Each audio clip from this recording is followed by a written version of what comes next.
Il s'agit de l'un des géants chinois les moins connus par le grand public, mais dont les produits technologiques ont le vent en poupe ces dernières années en Afrique. Et je suis certaine que toi également, tu as déjà eu à utiliser l'un de ces produits et peut-être même que tu utilises ces produits en ce moment. Reste jusqu'à la fin de cette vidéo pour tout savoir de ce milliardaire silencieux. Si je vous parle de Tecno, Infinix, Itel et Oremo, ça vous dit quelque chose? Eh bien, le propriétaire de toutes ces marques n'est nul autre que Transsion, vu que nous parlons de lui aujourd'hui. Transsion est une entreprise chinoise qui a été créée en 2006 en Chine et dont le PDG est monsieur Georges Zhou Zhaojian, un ancien de Lenovo. L'objectif de ce milliardaire est de conquérir les marchés négligés par les puissances occidentales, étant donné que les produits technologiques qu'ils offrent à l'Afrique sont hors de portée pour la grande population. C'est ainsi qu'il va se lancer à la conquête de l'Afrique, de l'Amérique latine, de l'Inde et bien d'autres pays dans le monde dont les habitants ont des revenus bas à moyens. Cette entreprise fait principalement dans la production et la commercialisation de smartphones et récemment de bien d'autres gadgets technologiques comme des montres connectées, des écouteurs ou encore des powerbanks. Il est devenu si puissant qu'en 2024, des études montrent qu'il occupe désormais la 4e place mondiale dans la production des smartphones. En Afrique particulièrement, en 2024, il détenait plus de 50% du marché africain. C'est pour vous dire à quel point son influence est marquante en Afrique particulièrement. L'entreprise aurait exporté plus de 106 millions de smartphones dans le monde selon un rapport de février de Canalys. Il aurait également vendu dans le continent environ 9,3 millions d'unités au 3e trimestre 2024. Il a tellement bien réussi ses différentes stratégies marketing qu'aujourd'hui il dépasse Oppo et se place juste derrière les marques comme Apple, Samsung et Xiaomi. À présent, parlons des différentes stratégies que j'ai personnellement eu à noter et qui ont permis à cette entreprise gigantesque de s'insérer dans les pays dits du tiers-monde et d'asseoir leur domination dans ces différents pays. La première stratégie était de mettre à disposition des populations des smartphones à des prix très bas, bien différents des prix proposés par ses différents concurrents. L'entreprise dispose sur le continent de 3 principales marques de smartphones. On a Itel, qui est la marque la plus abordable de cette entreprise et qui a été créée en 2007. Ensuite, nous avons Tecno, qui est la marque la plus ancienne et la plus populaire et qui a été lancée en 2006. Et enfin, on a Oremo, qui est la marque d'accessoires de l'entreprise, où vous pouvez trouver des powerbanks, des écouteurs, des chargeurs, des montres connectées et bien d'autres produits.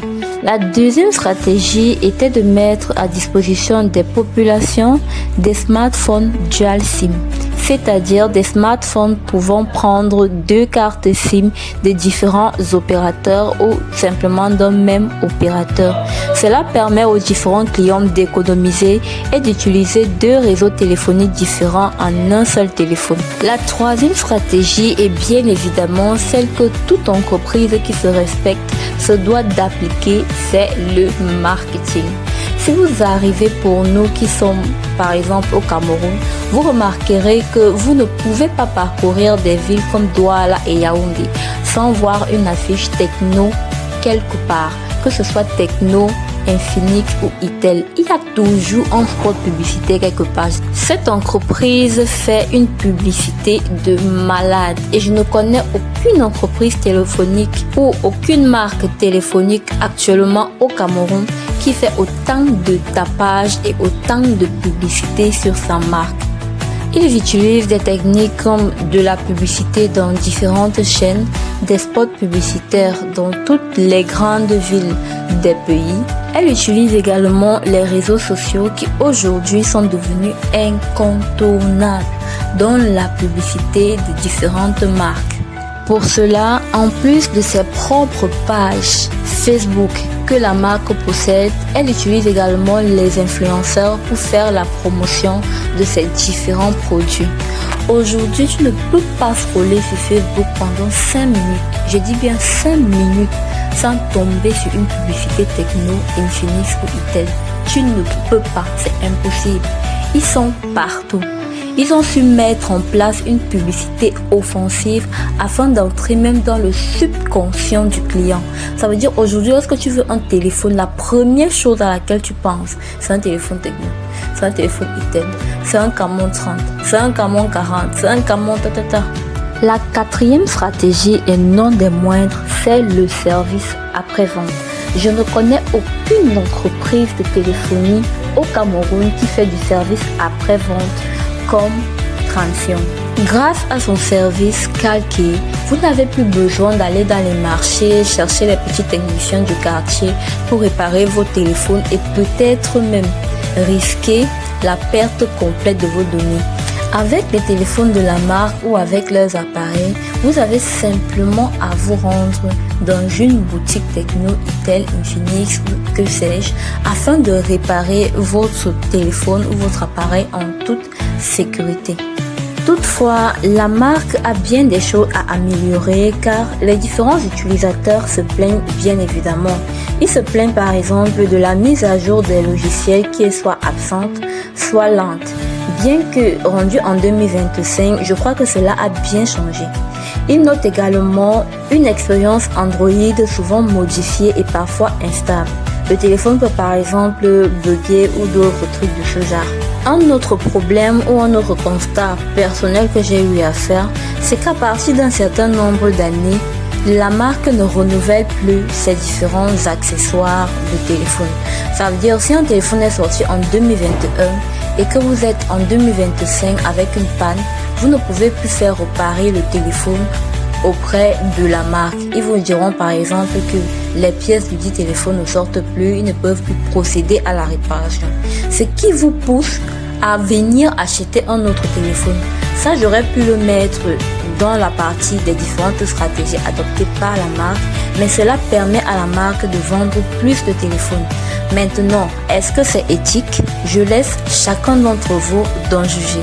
Quoi qu'il en soit, la marque continue de s'étendre dans les 4 coins du monde. Quand je parle des 4 coins, c'est principalement dans des zones où les populations n'ont pas beaucoup d'argent. On l'a dit dès le début. Ils sont par exemple présents en Inde, au Bangladesh, en Indonésie, au Pakistan, en Arabie Saoudite, au Brésil, au Mexique, pour ne citer que cela. Voilà, c'était tout en ce qui concerne la marque pour aujourd'hui. Nous retenons que Transsion est l'exemple parfait qu'il ne faut pas sous-estimer les marchés émergents ou les marchés africains d'ailleurs. Tout le monde fait une ruée en Afrique. Je ne sais pas si vous avez constaté ça, mais tout le monde vient en Afrique. Les Indiens, les Chinois, les Libanais, etc. Ils viennent tous chercher leur part du gâteau en Afrique. C'est pour vous dire qu'on a un pouvoir d'achat assez important qui permet d'enrichir les autres. Alors, partage-nous en commentaire quelles ont été tes différentes expériences, bonnes ou mauvaises, avec les produits de la marque. Et de quel produit exactement s'agissait-il? Je t'attends en commentaire. N'oublie pas de liker, abonne-toi à la chaîne pour ne manquer aucune de nos prochaines vidéos et on se dit à la prochaine.